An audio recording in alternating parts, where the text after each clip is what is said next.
राम राम राम राम राम राम राम राम राम नारायण नारायण।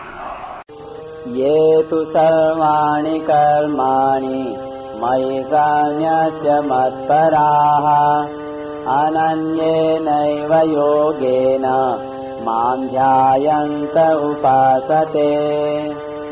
छठा श्लोक।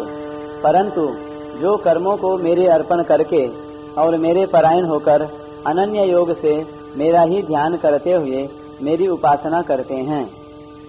व्याख्या। 11वें अध्याय के 55वें श्लोक में भगवान ने अनन्य भक्त के लक्षणों में 3 विध्यात्मक मत कर्मकृत, मत परमः और मत भक्तः और 2 निषेधात्मक संग वर्जितः और निर्वैरः पद दिए थे। उन्हीं पदों का संकेत इस श्लोक में इस प्रकार किया गया है। सर्वाणि कर्माणि मयि सन्न्यस्य पदों से मत कर्मकृत की ओर लक्ष्य है। मत परः पद से मत परमः का संकेत है। अनन्येनैव योगेन पदों में मद भक्तः का लक्ष्य है। भगवान में ही अनन्यता पूर्वक लगे रहने के कारण उनकी कहीं भी आसक्ति नहीं होती, अतः वे संग वर्जितः हैं। कहीं भी आसक्ति न रहने के कारण उनके मन में किसी के प्रति भी वैर, द्वेष, क्रोध आदि का भाव नहीं रहता। इसलिए निर्वैरः पद का भाव भी इसी के अंतर्गत आ जाता है। परंतु भगवान ने इसे महत्व देने के लिए आगे 13वें श्लोक में सिद्ध भक्तों के लक्षणों में सबसे पहले अद्वेष्टा पद का प्रयोग किया है। अतः साधक को किसी में किंचन मात्र भी द्वेष नहीं रखना चाहिए। ये तु सर्वाणि कर्माणि मयि सन्न्यस्य। अब यहाँ से निर्गुणोपासना की अपेक्षा सगुणोपासना की सुगमता बताने के लिए तू पद से प्रकरण भेद करते हैं।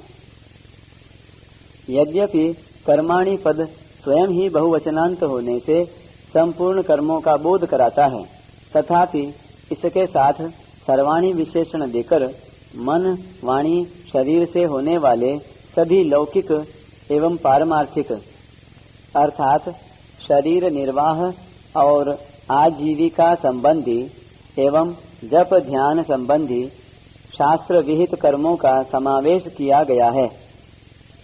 यहाँ मयि सन्न्यस्य पदों से भगवान का आशय क्रियाओं का स्वरूप से त्याग करने का नहीं है, कारण कि एक तो स्वरूप से कर्मों का त्याग संभव नहीं, दूसरे यदि सगुणोपासक मोह पूर्वक शास्त्र विहित क्रियाओं का स्वरूप से त्याग करता है तो उसका यह त्याग तामस होगा, और यदि दुख रूप समझकर शारीरिक क्लेश के भय से वह उनका त्याग करता है तो यह त्याग राजस होगा। अतः इस रीति से त्याग करने पर कर्मों से संबंध नहीं छूटेगा। कर्म बंधन से मुक्त होने के लिए यह आवश्यक है कि साधक कर्मों में ममता, आसक्ति और फलेच्छा का त्याग करे, क्योंकि ममता, आसक्ति और फलेच्छा से किए गए कर्म ही बांधने वाले होते हैं। यदि साधक का लक्ष्य भगवत प्राप्ति होता है तो वह पदार्थों की इच्छा नहीं करता और अपने आप को भगवान का समझने के कारण उसकी ममता शरीर आदि से हटकर एक भगवान में ही हो जाती है। स्वयं भगवान के अर्पित होने से उसके संपूर्ण कर्म भी भगवद अर्पित हो जाते हैं। भगवान के लिए कर्म करने के विषय में कई प्रकार हैं, जिनको गीता में मदर्पण कर्म, मदर्थ कर्म और मत कर्म नाम से कहा गया है। मदर्पण कर्म उन कर्मों को कहते हैं जिनका उद्देश्य पहले कुछ और हो, किंतु कर्म करते समय अथवा कर्म करने के बाद उनको भगवान के अर्पण कर दिया जाए।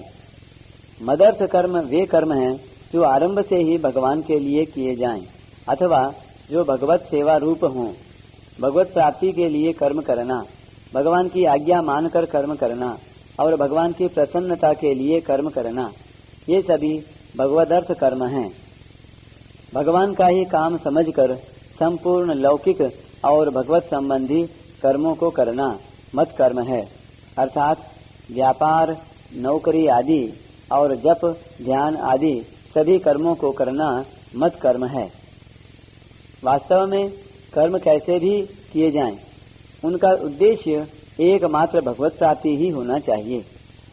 उपर्युक्त तीनों ही प्रकारों से अर्थात मदर्पण कर्म, मदर्थ कर्म और मत कर्म, इनसे सिद्धि प्राप्त करने वाले साधक का कर्मों से किंचन मात्र भी संबंध नहीं रहता, क्योंकि उसमें न तो फलेच्छा और कर्तृत्वाभिमान है और न पदार्थों में और शरीर, मन, बुद्धि तथा इंद्रियों में ममता ही है।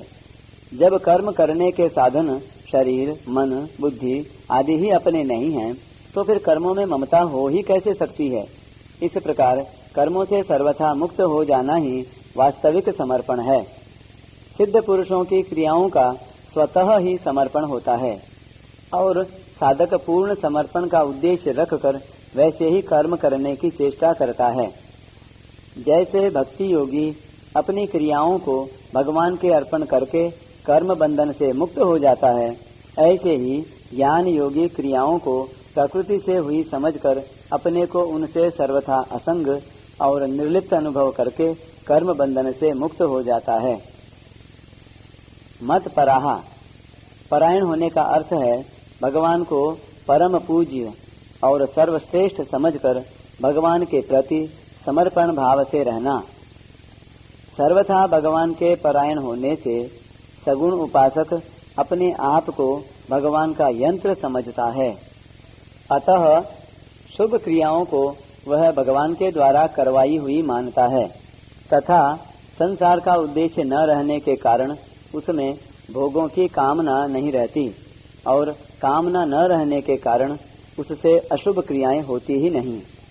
अनन्ये नैव योगेन माम ध्यायन्त उपासते, इन पदों में इष्ट संबंधी और उपाय संबंधी दोनों प्रकार की अनन्यता का संकेत है, अर्थात उन भक्तों के इष्ट भगवान ही हैं, उनके सिवाय अन्य कोई साध्य उनकी दृष्टि में है ही नहीं और उनकी प्राप्ति के लिए आश्रय भी उन्हीं का है। वे भगवत कृपा से ही साधन की सिद्धि मानते हैं, अपने पुरुषार्थ या साधन के बल से नहीं। वे उपाय भी भगवान को मानते हैं और उपेय भी। वे एक भगवान का ही लक्ष्य ध्येय रखकर उपासना अर्थात जप, ध्यान, कीर्तन आदि करते हैं।